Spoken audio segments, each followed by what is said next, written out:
about this paper related to persuasion in networks.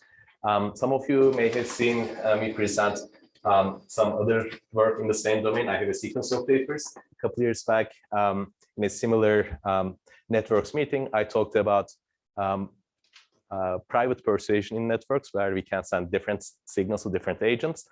Today, I'm going to talk about a newer paper where we focus on public signals and using public signals to influence agents' decisions in network systems. Okay, so let's start with a very simple description of the model, and I'm going to basically solve this model in some detail in the remainder of today's talk. So I'll think about a fixed network, and agents will take binary actions in this network. And I'm going to focus on a setting where agents' actions exhibit strategic complementarities. So focus on this payoff function in particular. T is the state of the world that's a priori unknown.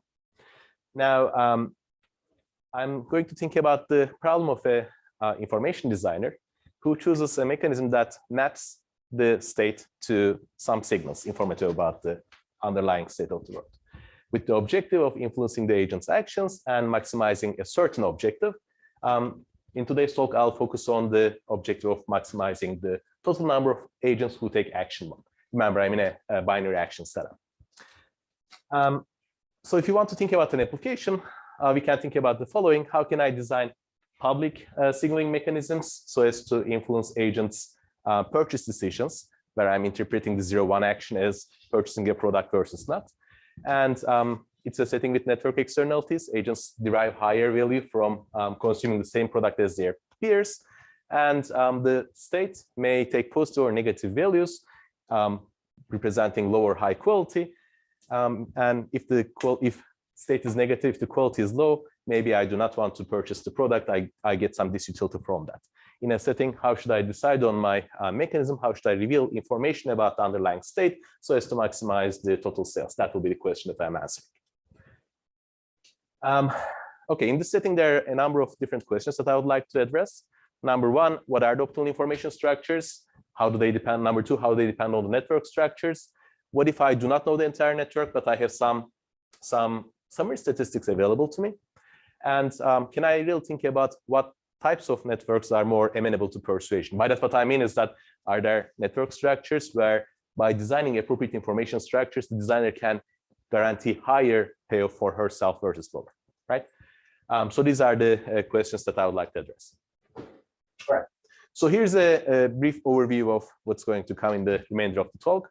I will argue that, and this is not a particularly difficult result, I'll show that the optimal public signals can be characterized in terms of the cores of the underlying graph. I'll define this later on, in case you're not familiar with cores. In the optimal mechanism, the set of possible signal realizations will correspond to the set of distinct cores of the underlying network. And basically, the mechanism will have the form where when the signal realization is K, agents in the K core of the underlying network will end up taking action one. There will be some interesting structure to the optimal mechanism, which I'll refer to as the double-interval structure throughout the talk. Basically, the structure is as follows. I'll have one-dimensional state.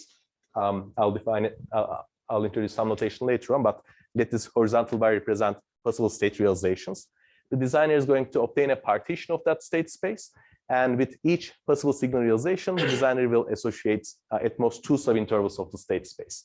So for instance, when the state realization is here or here, the signal realization is green, and agents in a corresponding core will end up taking action one. So this double interval structure will pin down the optimal mechanism in basically all problem instances that I'll focus on. We will have a simple convex program plus an algorithm to derive the optimal information structures.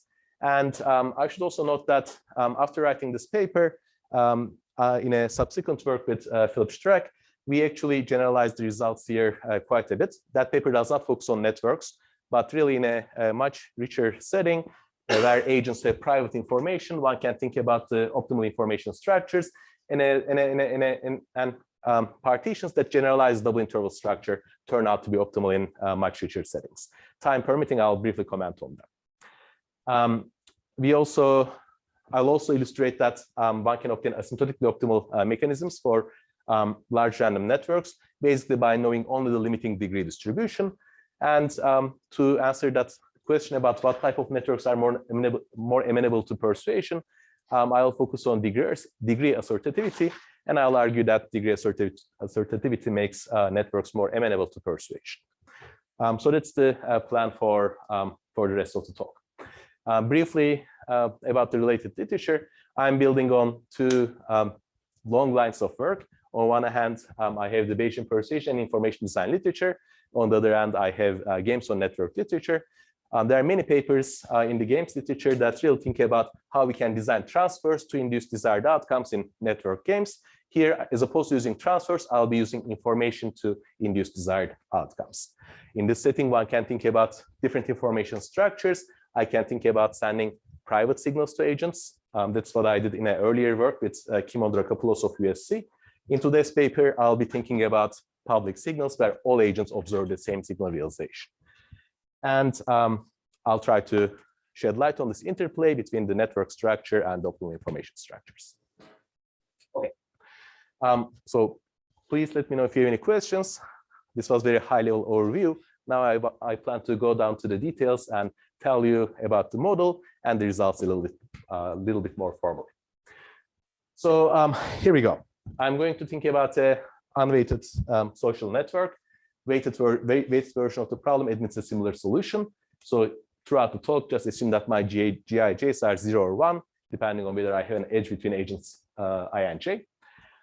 Each agent takes a binary action. This is the payoff structure. If I take action 0, my payoff is normalized to 0. If I take action 1, it is state plus a network externality term. The state is distributed with respect to some distribution f, and I'm going to assume that the state space is continuous.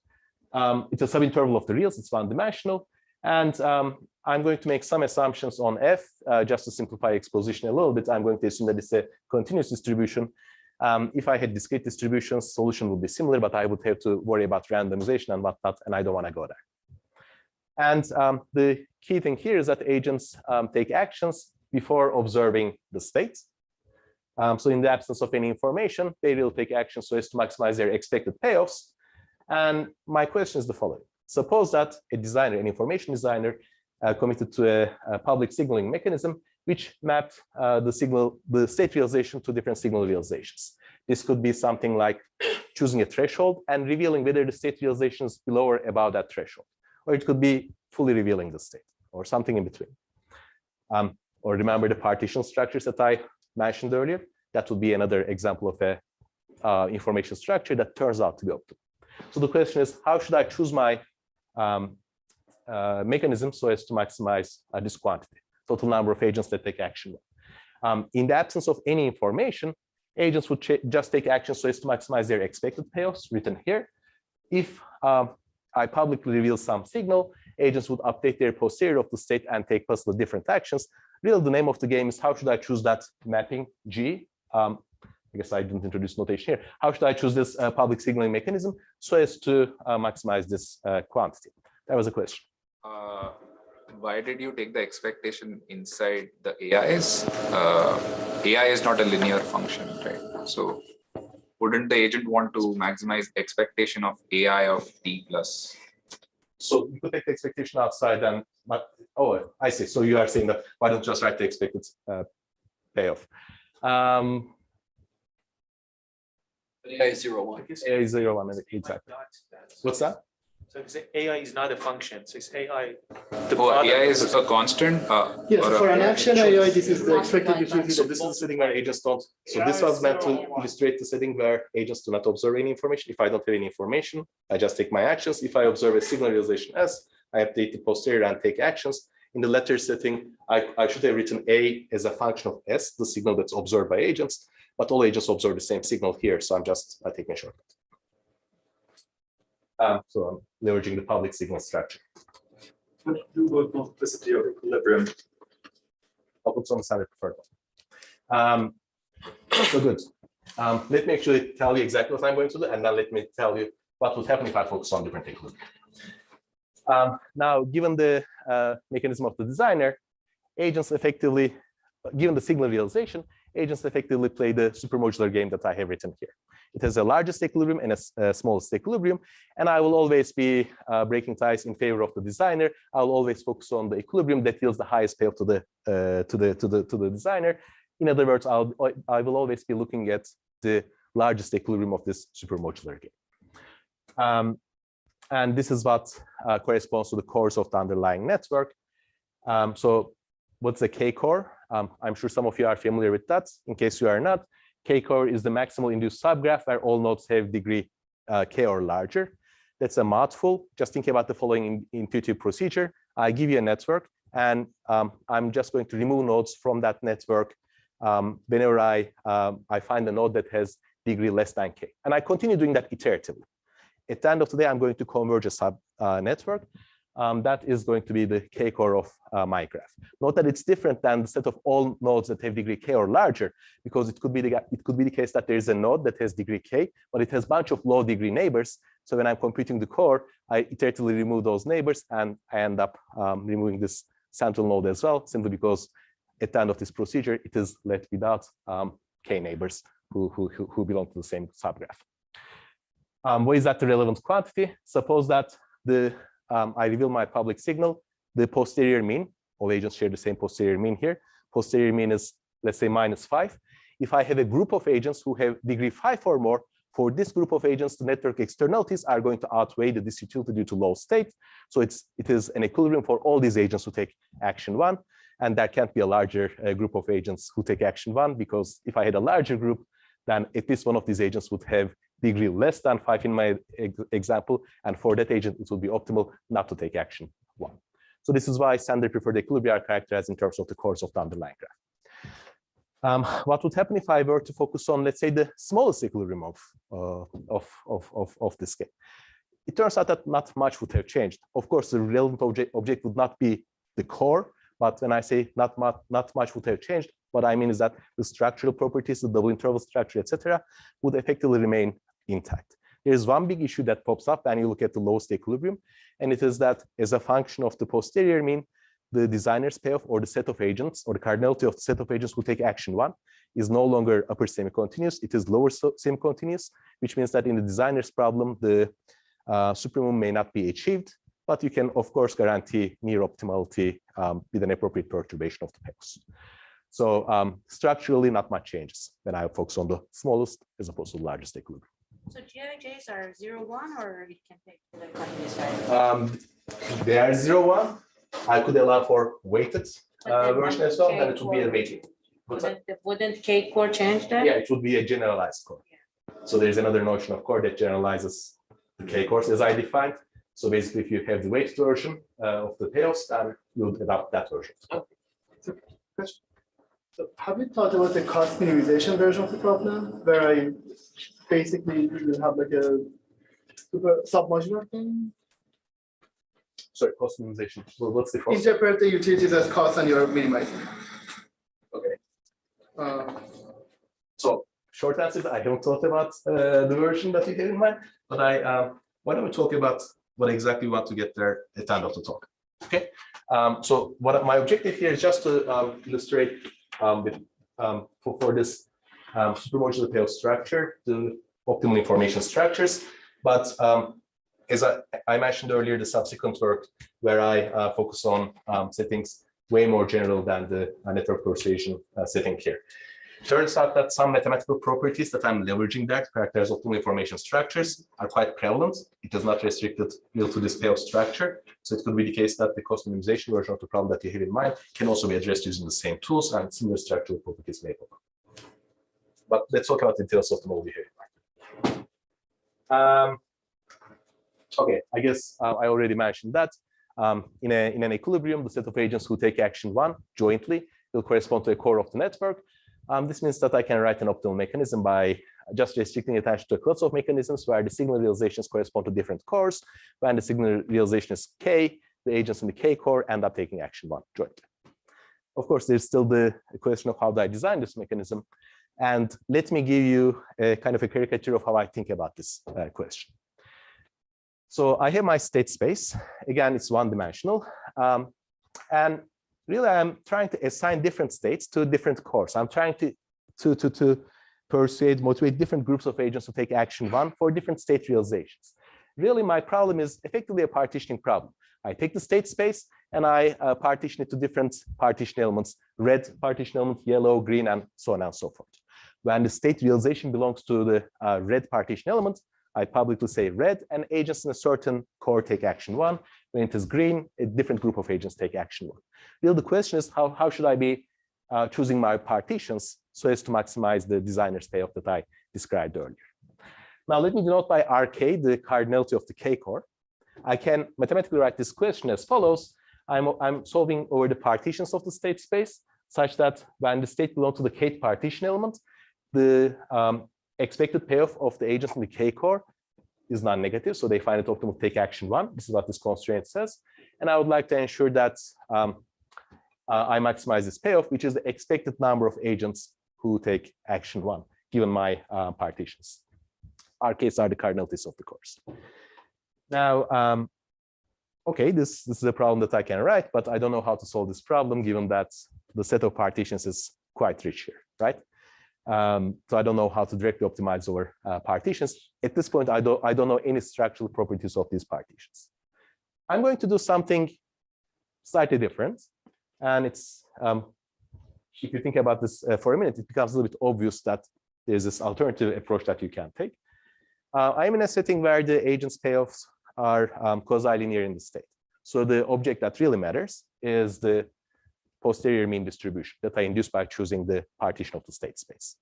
So as opposed to optimizing over partitions directly, let me think in terms of the posterior mean distributions. That's what I am going to do. All right. So let's go back to Blackwell for a second. I have a prior distribution. I'm asking myself, how, what are the posterior mean distributions I can induce, given that prior distribution?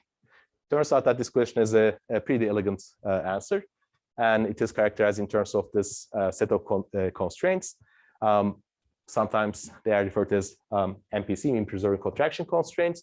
Sometimes in the literature, you'll see people referring to them as majorization constraints. In a nutshell, this is what the constraint says. Suppose that I have a prior distribution F, and I can choose a signal to induce the posterior mean distribution G, if and only if this condition holds. I'm integrating my CDF, and for any point in the support omega, this inequality should hold, and at the lowest point of the support, inequality should hold with equality. Now, I have a if I have a continuum of states, you have a family of constraints, you have an infinite family of constraints. So that still is not very easy. It still doesn't lead me to a very easy formulation, right? I'm now trying to optimize over distributions that satisfy this infinite family of constraints. However, I have 10 minutes. Okay. However, 10 minutes. Okay.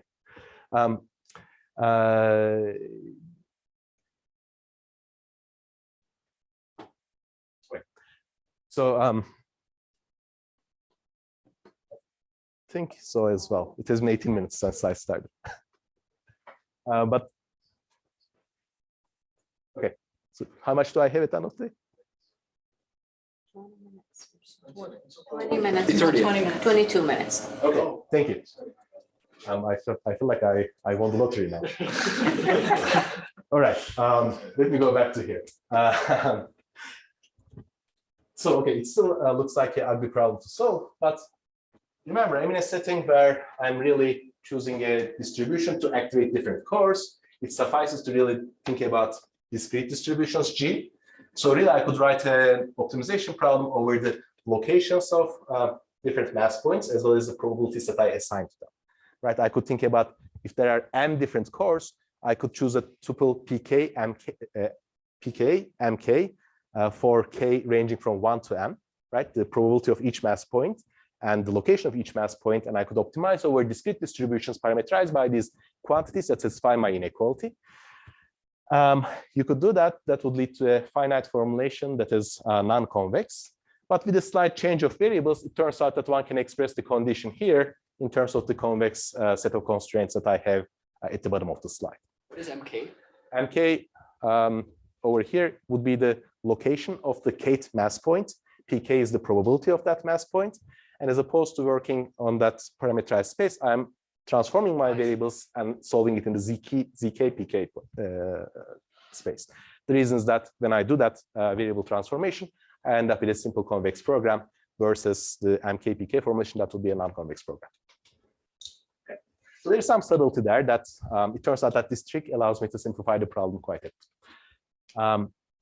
Okay, so when I put everything together, the partitioning problem takes a much simpler form now. I'm going to, as opposed to solving over partitions, I'm just going to solve this convex program. Of course, I still need to think about how to recover the optimal mechanism, given the optimal distribution parameterized in terms of my P's and C's. But I'll take a two-step approach. Let me think about the solution to this program first, and then let me reason about how to recover a partition that induces the correct optimal distribution. So that's kind of the approach I'm going to take. Okay, so the main structure, yes. So was that an upper bound in the original problem, or this is the way I'm writing it, it is an upper bound, but it turns out to be a tight upper bound. So exactly. Exactly. That was another question. Was the same question? If the action is not 0, 1, is the consumption that your other. I would imagine things change.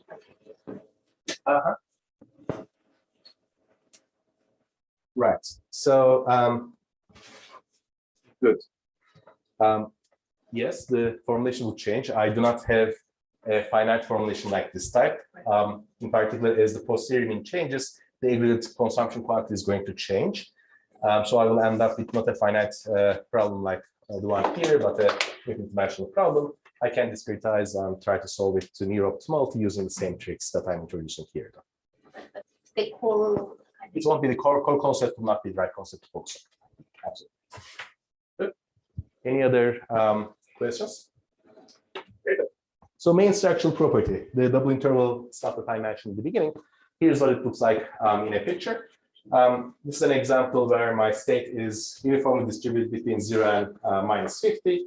I have an underlying network with about 4,000 nodes. What you see here colored in different colors are not the cores of the network, because the 10th core and the 5th core of the network are not disjoint, they overlap, but it is what is sometimes referred to as the shells of the network, or the set of nodes that belong to the K core, but not the K plus first core. So I take the network as an input, I compute the cardinalities of different cores, I solve the optimization problem that I mentioned earlier, and then I obtain a partition that induces the correct distribution, which looks like what you see over here. And just like what I motivated in the very beginning, in this partition, with some signal realizations, I associate two subintervals of the state space. So when the state is in this or that interval, I send a signal that induces the 31st core to take action 1. And for the orange signal, I have two subintervals as well, similarly for the blue. And for the rest, I have a single subinterval. Now, how do I obtain a partition like that? And why should we believe that the double interval structure is the right structure to focus on? Let me use some intuition. Sorry, Ozan, I just was missing something basic. So when you say double interval structure, you just mean how many? There are more than 2 intervals there. Right. With each signal realization, I associate up to 2 subintervals of the state space. I see. That's what I mean when I say double interval structure. There's some other technical structure, but I think what I just described captures the main structure. Any other questions? Okay, so why not? But how can I restrict attention to just having 2 subintervals of the state space? Why don't I need something richer? Why is it not sufficient to assign a single subinterval of the state space to each core or each signal realization? Well, here's an intuitive picture. Suppose that I have this partition at the bottom, red and blue, right? Well, I can always do the following. I can take the middle segment and shift some of the probability mass to left and the rest to right, and end up with another distribution that in which the red and blue signals have the same probability, and the conditional mean is exactly the same, right? So there's no reason to go to two partitions where some signals are assigned to 3 subintervals of the state space. Except that what I said is not 100% correct, and maybe Omar is going to point that. Why don't I ask the question and then I'll continue? It's related to Andreas Benny and Phillips paper? Yeah. So basically, at the bottom, I'm going to. So let me just tell you this, and then get back to the connection. I mentioned before the question that what I described is not 100% accurate, because this intuition that I presented doesn't really work if you have a partition like this one. I cannot send part of the red mass in the middle to left and right and preserve the posterior mean distribution. And well, at the end of the day, it turns out that a technical lemma can be used to rule out the optimality of such partitions. Basically, it suffices to take a partition of the state space such that within each subinterval, within each partition element, the posterior mean distribution has up to 2 atoms, and at the end points, the MPC constraints are binding. So that actually allows one to simplify the problem to subintervals of the state space, where within each subinterval, you have at most 2 atoms, and then this intuition turns out to be correct. So that will be a connection to Philip's other paper. Other questions? Good. And this should be obvious for many who worked on information design, but just in case this area is new to you, why does it not suffice to focus on information structures where I assign a single subinterval of the state space to each signal realization? Suppose that I have a payoff structure that looks like this one, and I restrict attention to assigning a single subinterval of the state space to each signal realization. I would end up with something like this partition here as the optimal partition within the class of monotone partitions that I described. Here, when the state belongs to this left end, my payoff is 0. And the natural thing that you would want to do is to try to increase your payoff here. How would you do that? Maybe you can start sending the green signal here. But if you were to do that, your posterior mean gets lower, so your payoff drops. You don't want to do that. Somehow you want to preserve the posterior mean when the green signal is sent. What you can do is to basically extend this green region and mix some of the high states together, so that when you send the green signal, the posterior mean is still here. With the blue signal, it is over here. And your payoff, for as long as R1 and R2 are close to each other and R3 is lower, your payoff will be higher. So in a nutshell, what's happening here is that by pulling the low states and high states appropriately, you are expanding the set of posterior means that are implementable. Let's see, 15 minutes, is that? Okay. So this is just a, yes? Coming back to do you have a sufficient condition on the network structure that will guarantee that monotone partitions will be optimal? I do not. That would be nice, but I do not. And in various examples that I tried, like for some random networks and whatnot, I ended up with structures that are not monotone partitions. So while I do not have a formal statement, I do not expect the optimality of the monotone partitions to be a general result. But I do not know. Yes. I go in the opposite direction. So you have a specific payoff structure here as a function of the expected means. And, because it's increasing at these k cut points there. If you didn't have this structure, it was a general information design problem where you care only about the expected mean, like you do here. Would you also get the optimality of the double interval structure? It turns out that I did. I would. I see. So what you're showing us here is then so not this so is closely related to networks. Or well, is it more general? Good. So the particular structure that is derived, like the particular payoff structure in the background, is a function of the underlying network. But the optimality of the double intervals, I think I may have it in the next slide, is going to be actually true more generally. The general information design feature. But good, yes. And there will be some results related to the network structure, random networks that are coming up in a second. Of course, they will be special only to network settings. Please. Yes. Kind of follow-up question related to my previous question.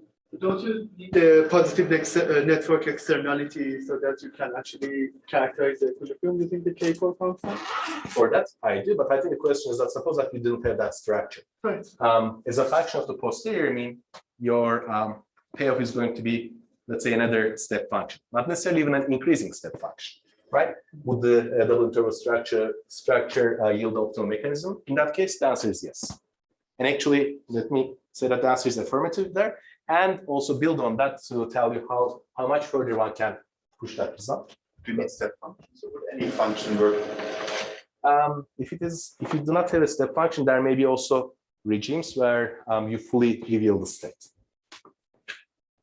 Right. So then, for general payoff functions, as a function of the posterior mean, you'll have intervals. You'll have the subintervals of the state space where you effectively have a double interval structure. Outside these, the prior and the posterior mean would match, which means that there will be subintervals of the state space where you fully reveal the state, and other subintervals where you have the partition structure that I described. So that's why I made that distinction.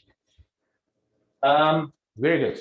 So going back to Omar's question here, basically what's happening here is that because of the technical lemma that I alluded to earlier, the optimal posterior mean distribution is such that there are subintervals of the state space. At the endpoints of this subintervals, the MPC constraints are binding, and within those subintervals, I have at most 2 atoms. That's a byproduct of the optimality conditions in the problem that I posed earlier. Because of that, the designer's problem decouples over different subintervals of the state space, and in each subinterval, I need to basically induce 2 atoms correctly. Well, then I have a subinterval of the state space, and I need to assign some of these states to a red signal, the rest to a green signal. You can solve in terms of the endpoints of the interior interval, match the correct distribution, and then the complement of that interval would induce the second atom within the same interval. So if you start thinking about it in these terms, basically focusing on this interval and its complement is sufficient to induce the correct distribution, and that is what yielded the double interval structure that I claimed earlier. Sometimes I get asked the following question. So far, you're assuming that the state is one-dimensional. Suppose that you had a multidimensional state space. I haven't worked that out in this paper. But here's a conjecture, and if you're interested in this, I would love to talk about it offline at the end of this talk as well. In that multidimensional world, when the posterior mean is a sufficient statistic, I think what would happen is that you would not have obviously subintervals of the state space, but perhaps you can think in terms of the boxes or products of the subintervals of the state space. Use that to define partitions, and taking basically differences of different boxes that you associate with different signal realizations, one can induce a desired posterior mean. So I think it suffices to restrict attention to that class of partitional structures, and I'm happy to chat more about this if you're interested. One thing I forgot to mention here, and this is really about the implications of the partitional structure that pops up here, is the following. Under the optimal mechanism, what's going to happen is that the designer is going to activate some agents to take action 1 for some low states and high states, but not in the middle. That's a byproduct of the double interval structure, and that kind of is a counterintuitive outcome, right? You activate, you persuade some agents to take action 1 in some low and high states, but not in the middle, and that really has to do with the fact that it is not sufficient to restrict attention to monotone partitional structures, and as soon as you start focusing on these richer structures, the intuitive monotonicity properties that you expect simply disappear. Okay, so I have, I think, 9 minutes or so left. Question? By going away from the double interval structure and send signals stochastically, and whether you could get a structure where the probability of buying more is monotone in the state. Oh, I see. Okay, good. So if you allow for randomized mechanisms, right? So basically, you are thinking about this subinterval, just to make it a bit more concrete. I have this subinterval, and then the probability of inducing one core to the smaller core to take action 1 is decreasing as a function of the state. I think you could implement an optimal, there exists an optimal mechanism that has that structure as well. I should have mentioned that earlier. Throughout, I'm really thinking about deterministic mechanisms, And as soon as you have that restriction, there's no way of getting around it. Great. Yes, Ida. So, any comments on the gap in what you can achieve using private? Between private and public signal. Okay.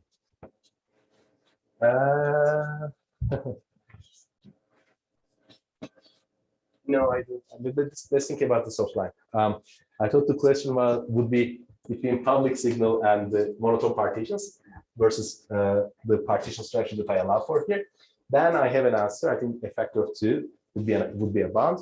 But private versus public, I think you can create instances where the gap is very large. I haven't worked it out. What about settings that I don't know the network structure? Well, if you think about what's going on here, really the only thing that matters is the size of the cores. So suppose that I focus on the following class of networks. I'm going to think about the family of networks. The ant family has this degree sequence, and I'm going to have a uniform draw from set of all networks that's consistent with this degree sequence. And the only requirement I'm going to make is that the degrees converge. That is, asymptotically, a row k fraction of the nodes will have degree k. Pretty mild condition. Well, it turns out that, and this is a classical result of Janssen and Lussac, it turns out that one can actually characterize the, yes, go ahead.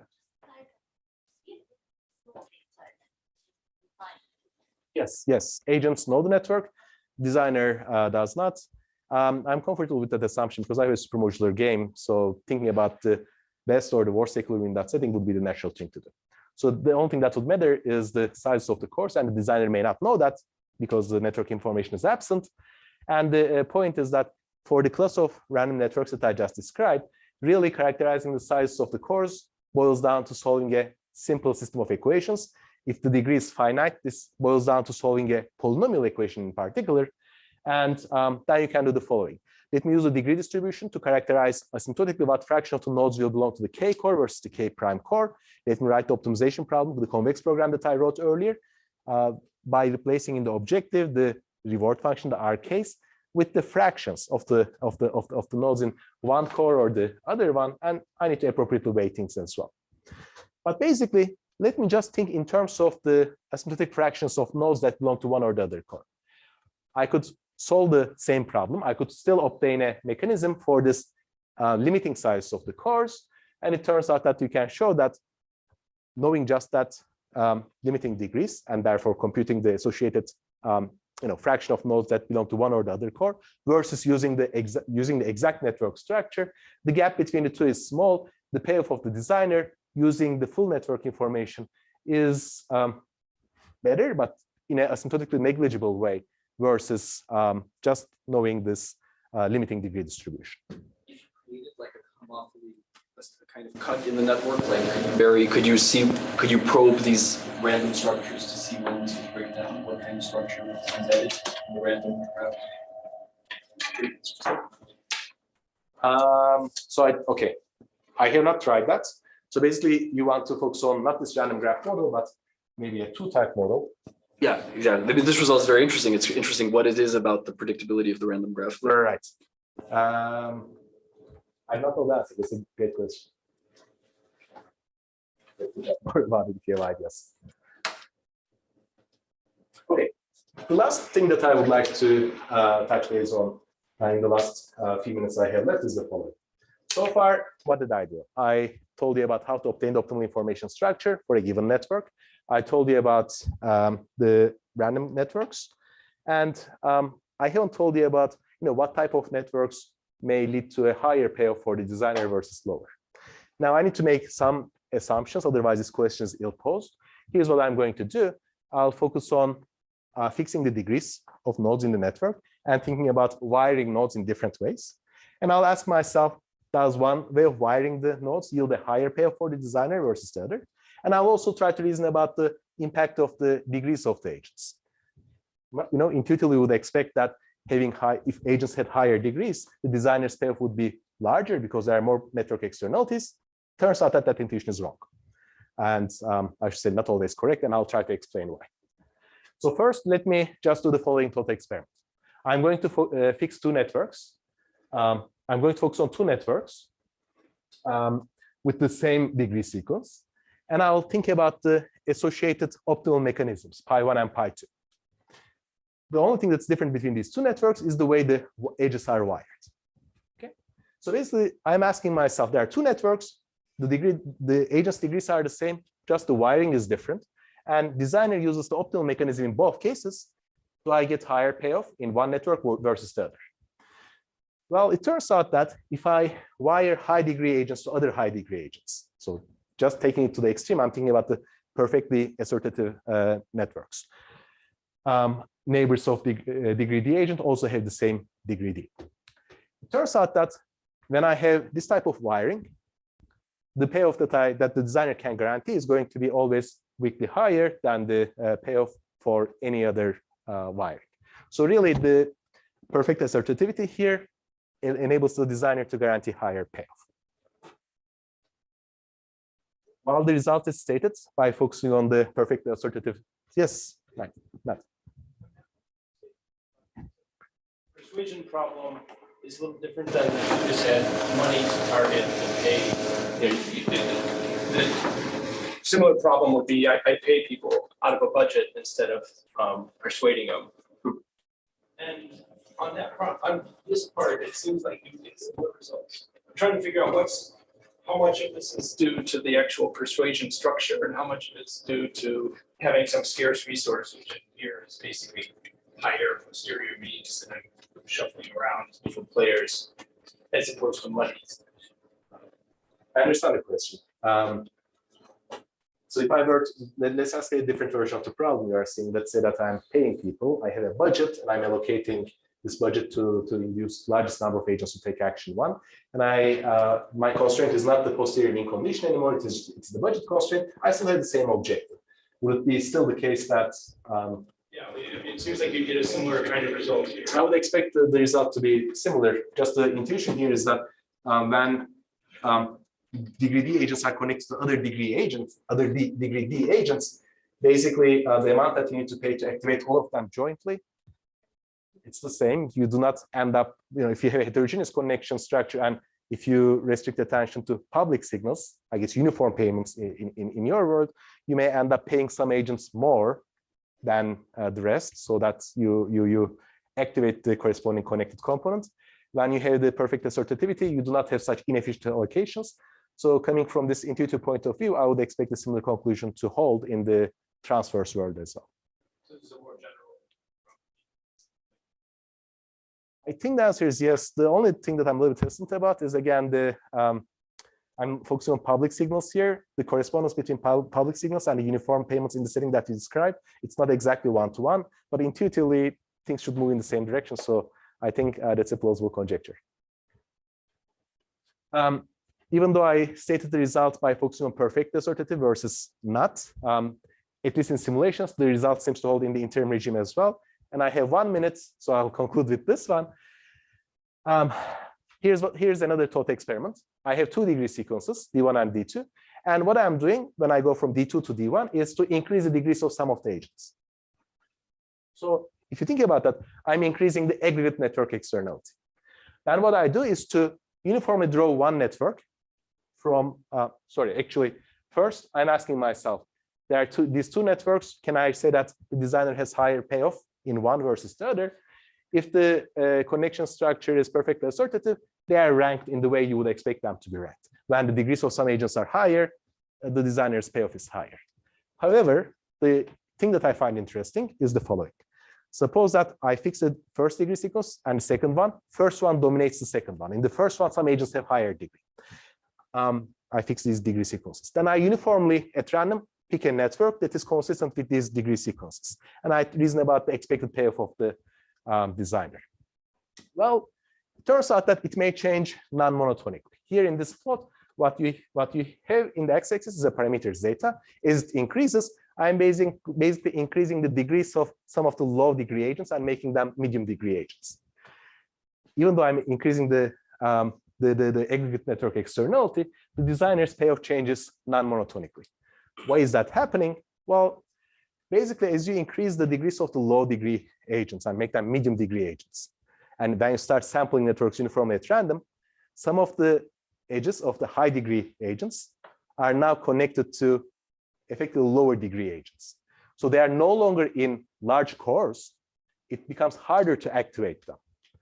In terms of the cardinalities of the cores, you see that clearly. Here, the blue line is the line where my parameter zeta is 0. So half of the agents are low, half of them are high degree. When I make some of the agents higher degree or medium degree, what ends up happening is that some of the agents are no longer in the large cores. Some of the high degree agents are now connected to medium degree nodes more frequently, so it becomes harder to activate them. As a result of that, the payoff that you get from high degree nodes goes down. The payoff from the low degree nodes go up, but the net effect is indeterminate. In this plot, what you see is that it may go down first and up as a function of this parameter that controls the domination of the degree distribution. So that is really a byproduct of the fact that the cores, cardinalities of the cores change in quite non-trivial ways as you start playing with them. This is a slide that I already discussed. I'm going to stop here. Thank you for your attention and questions.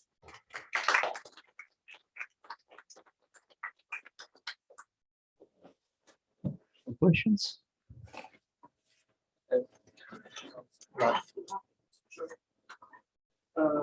Quick question. So where did you use the fact that you picked a sender preferred equilibrium? In terms of the structural properties, I did not use it. That is a double interval structure. Going back to earlier question, does not require that.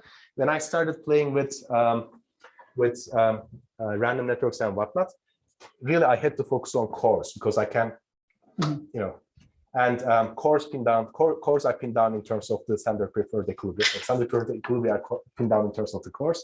If I focus on the lowest equilibrium, then I'm not exactly sure what to do. I see. There was another question at the back.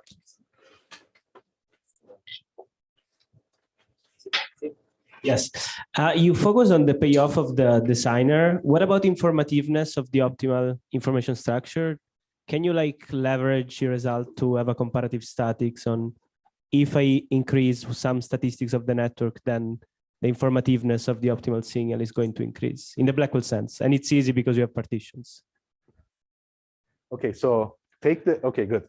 I'm still focusing on the optimal public mechanism, but I'm changing the network. And the question is there any way that I change the network that would increase the informativeness of the optimal? Yeah, that's a fantastic question. I don't know the answer. Yeah, I mean, even though it's partitions, though, I would say that they're not exactly related in Blackwell refinement sense. So no, indeed, it would be. That strikes me as a hard question, but I think it's a really good question. I think it's a fairly rich setting where one can ask many different questions, and I think that I would be interested in knowing the answer to that one. Ben, you had a question as well. All right. Thank you so much.